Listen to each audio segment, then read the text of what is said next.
think it is.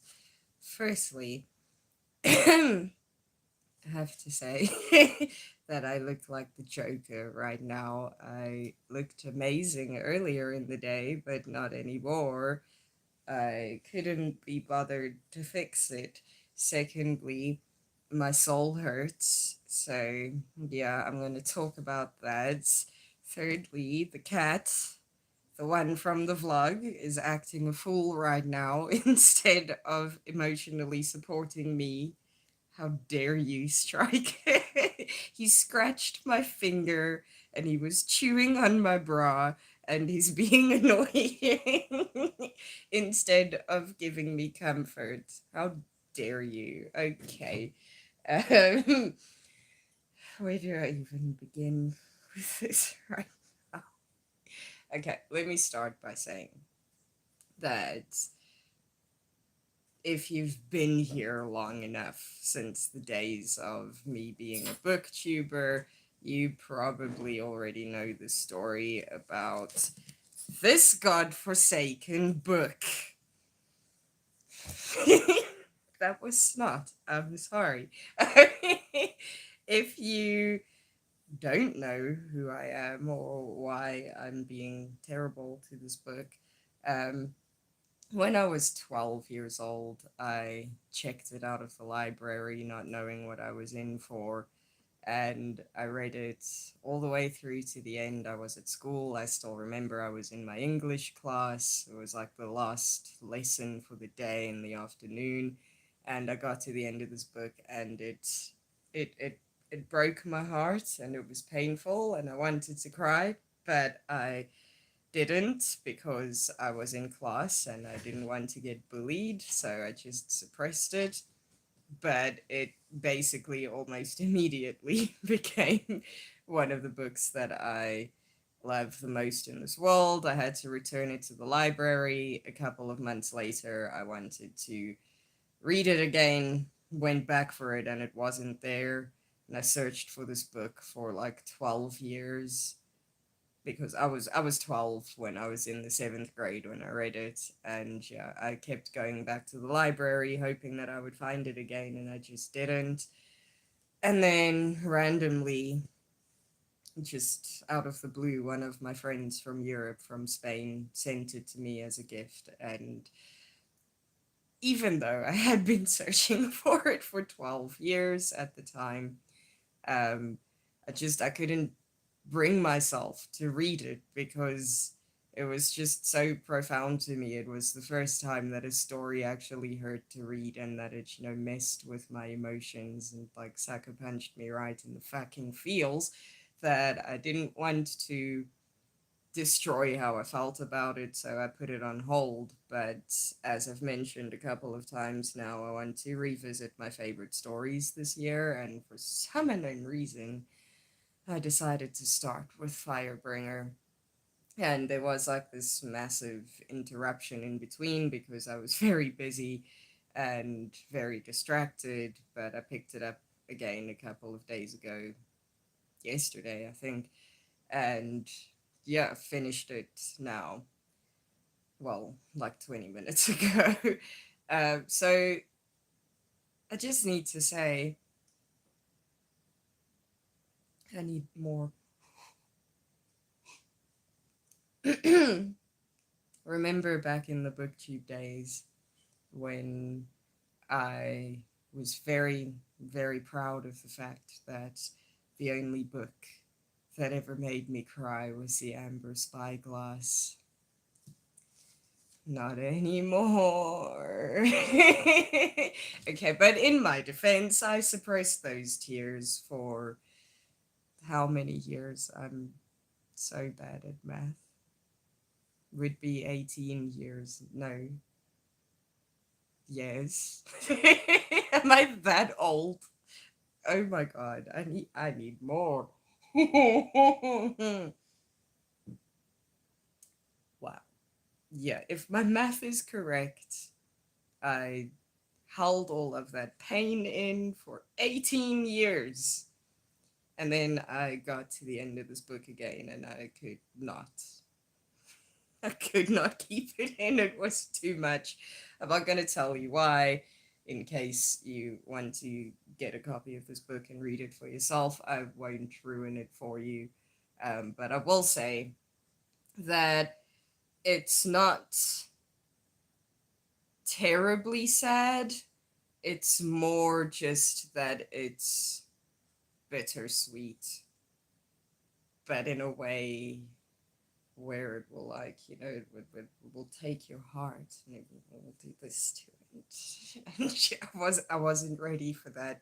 You know, like I knew that I wasn't ready for that, but I read this damn book anyway, and yeah, now my soul hurts a lot, and nothing is okay. But anyway, excuse me, my voice is a little bit messed up because I'm emotionally damaged right now. But I actually wanted to make this video because I thought of something.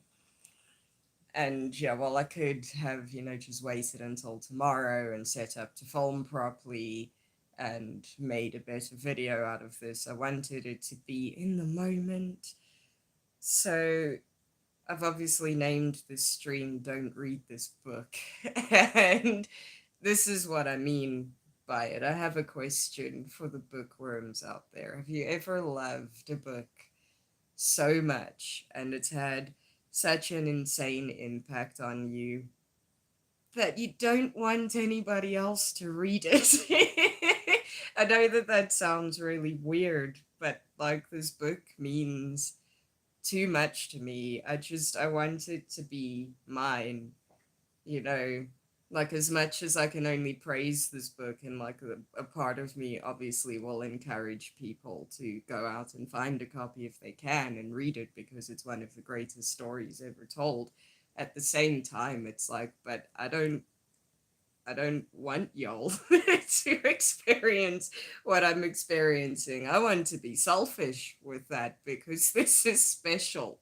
This is special, and it has been special this entire time because I have honestly never met anybody who read this book and who knows what it feels like to read this book. And yeah, the selfish part of me wants to preserve that because it is special.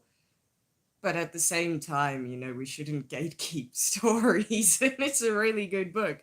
So I want to be like, go and read it now, and then you can suffer too. But also, like, don't though, because it's mine. You're not allowed to touch it. Obviously, I don't mean what I'm saying, but I am really curious to know if you ever feel that way about stories where they just mean so much to you that you don't want other people to experience what you experienced. Is it just me? I don't know.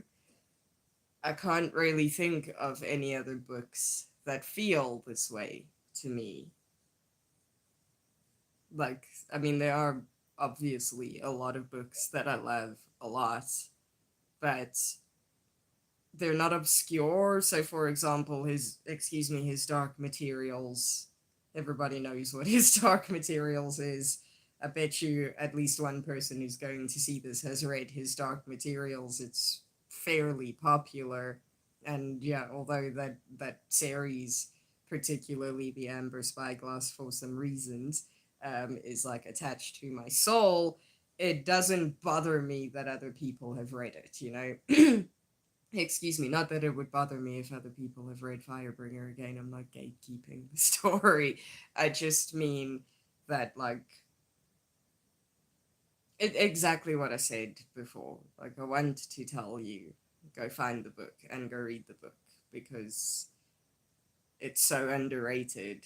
And I'm the only person I know of who has read the story. And that's kind of sad because it deserves a lot more credit. But I think it's also that thing that I'm sure we can all agree on that to a certain degree and throughout history, there's a lot of evidence to prove this. Hype tends to ruin things. Maybe that's why I'm just like, no, leave Firebringer alone. Move along. Go find something else to read. Maybe that's why. I don't know. It's just a theory because, I mean, nothing is sacred anymore, you know? Like, even if things start out really amazing, eventually there'll come a time where people will turn against it. Look at what happened with Harry Potter. By the way, I'm not one of those people. I don't give a fuck what you think of J.K. Rowling. I will never stop loving or supporting that story, and also I don't give a fuck what you think of me having said that.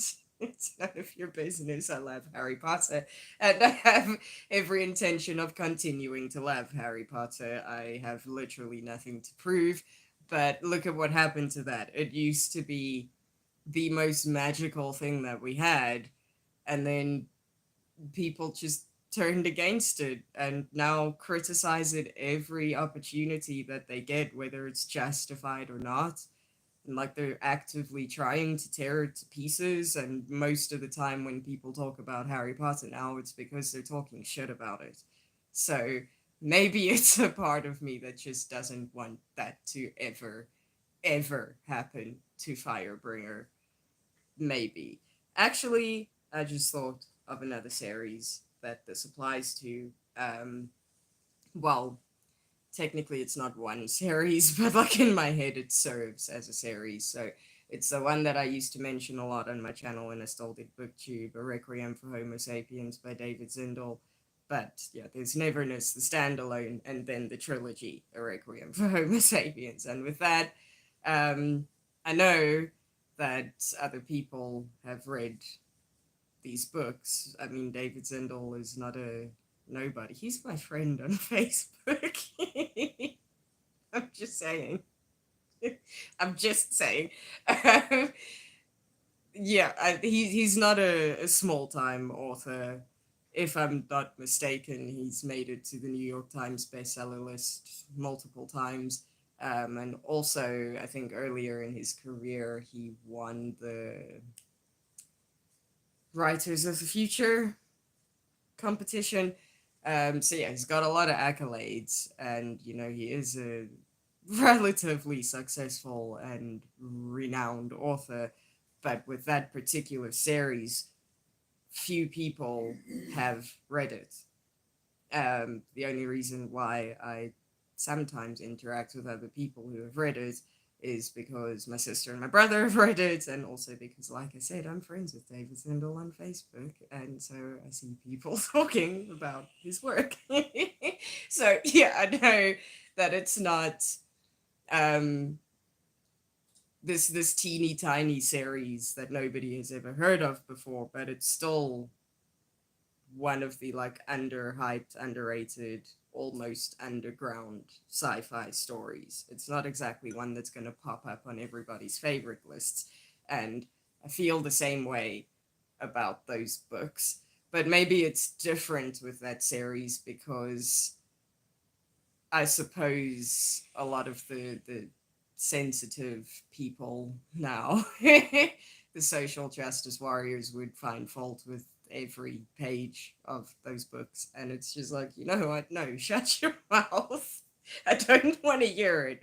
I don't want to hear it. So yeah, sticking with the title of the stream, scratch what I said before. Don't ever read Firebringer, and don't ever read A Requiem for Homo Sapiens or Neverness. And you know what, while you're at it, don't ever read Contact by Carl Sagan. Don't ever read The Rift War by Raymond E. Feist. Like, you know, just leave the stories that I love alone, please, because people tend to ruin them. And I know that maybe that's a really shitty opinion to have, but I'm sorry, it's true. Look at what happened to Twilight. Okay, like Twilight was objectively bad from the very beginning, but millions of people loved that story. And then also, almost unanimously, y'all woke up one day and it was like, no, we hate it now because it's problematic. Leave the stories that I love alone. Leave them alone. So, yes, never, ever, ever read Firebringer, it's not for you. It's not for you. Don't touch it. I will fight you. But on a serious note, yeah, that's my question. Do you feel that protective of the stories that you love to a point where you don't want other people to read them because they're that sacred to you?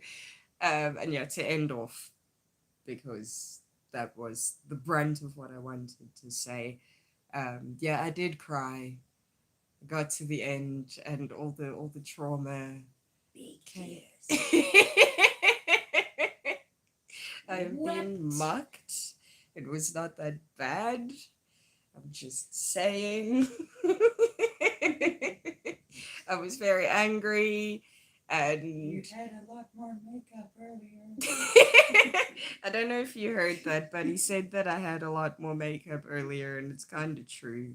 I'm not gonna lie. I would show you the tissue, but I think it has been thrown away now. Not like a snot tissue, the one that I used to wipe my eyes. As it turns out, tears make a pretty efficient makeup remover, I'm just saying. But yeah, I cried all the agony from when I was a 12-year-old, not wanting to cry in front of a classmate, swelled to the surface, and I could not control them. Um, yeah, that was painful. But I will end off by saying that, like I said, it's not because it's a particularly sad book. And I think I've come to realize that that's the thing with me. I don't cry for sad stories. I didn't cry for The Book Thief. I read it and it was just like, well, that was grim. And I moved on with my life. Okay. Like, really, what's another sad book? Me Before You. That book hurt, but I didn't cry. The Shape of Snakes by Manette Walters also didn't cry. I didn't cry when I got to the end of the Deathly Hallows and I had been following Harry Potter literally my whole life, and I couldn't spare some tears for that story. But I mean, that one's not particularly sad either. I just mean, for Harry Potter fans, it was because it had come to an end and it was just like, whatever. I'm going to go do something else now. I have realized that I don't cry for sad stories. I cry for ones that are, I don't really know what other word to use, so I suppose like just ones that are really beautiful. Like if you've read The Amber Spyglass and you know what happens on the very, very, very last page of that book, you'll understand. And it's pretty much the same with this one. Like I said, I'm not going to spoil it for you at all, even though Well, I demand you never read this book. Hey. we can't both cry at everything. Yeah, Ronnie cries for sad things. Ronnie will like do his ugly cry for sad stories that he's already seen multiple times. You just did it for a book So that you've already read. yeah, 18 years ago. 18 whole years ago. I am so old. My bones hurt almost as much as my soul does. But what was I saying? Oh, all right. So yeah, I cry for stories that are not sad. They're just really powerful and yeah, like beautifully written. And that's the thing about Firebringer. This whole entire book is so beautifully written. I don't understand why nobody knows about it. It feels like this book should be like right up there, like with The Book Thief or with The Lord of the Rings or I don't know, with his Dark Materials and these other stories that people like just go absolutely crazy for just because it's just so beautifully written. That's the only way that I can describe it. It is, excuse me, Spear is giving me gas. It is. Also, apparently, I'm still choking on my tears. It is a middle grade book, if I'm not mistaken. It's very dark, very violent, very grim, but I'm fairly certain that it's a middle grade book. Also, when I was 12, I found it in the kids section, so there's that.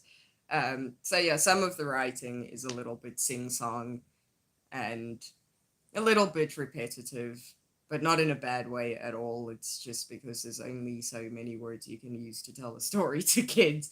So yeah, about deer on top of it. But yeah, the storytelling is insane. I cannot handle it right now. But at least my soul can be at peace now because wow, I really am choking from fighting tears. Let me take another sip of this. And then put it down. Also, I do apologize for how ungraceful this video is. I can't help it. It's my own fault for streaming in this condition. What was I saying? I forgot again. That it was beautifully written, but I really lost my train of thought there because I started choking.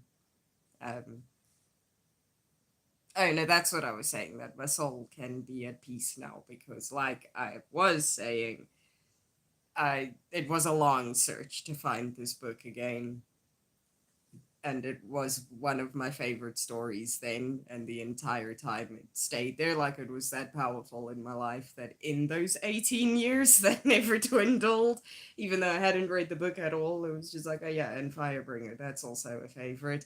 And yeah, that has just been reinforced in my head.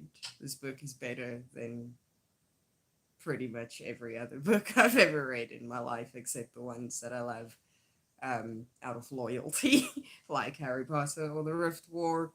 But yeah, this book is so good. I can't even handle it, and it upset me. And how dare this author do that to me? The audacity of this writer, the audacity of the story. It did me dirty. And yeah, all I could say when I was so upset and crying was, why it do me like this? You know what? It did me like that when I was 12. And now it's doing me like this again when I'm 29, a week away from turning 30. Exactly a week away from turning 30. So yeah, I'm going to stop talking now. Once again, I do apologize for the mess that is this video, but at least I'm not crying on camera. At least I can say that. I've got that going for me. But yeah, I am going to stop talking now. Yeah, sorry that this video was very messy. And yeah, I do want to know if you're very possessive of the stories that you read. So let me know. I am going to stop talking now and go feel sorry for myself and finish this for my inside boo boos. Okay, bye.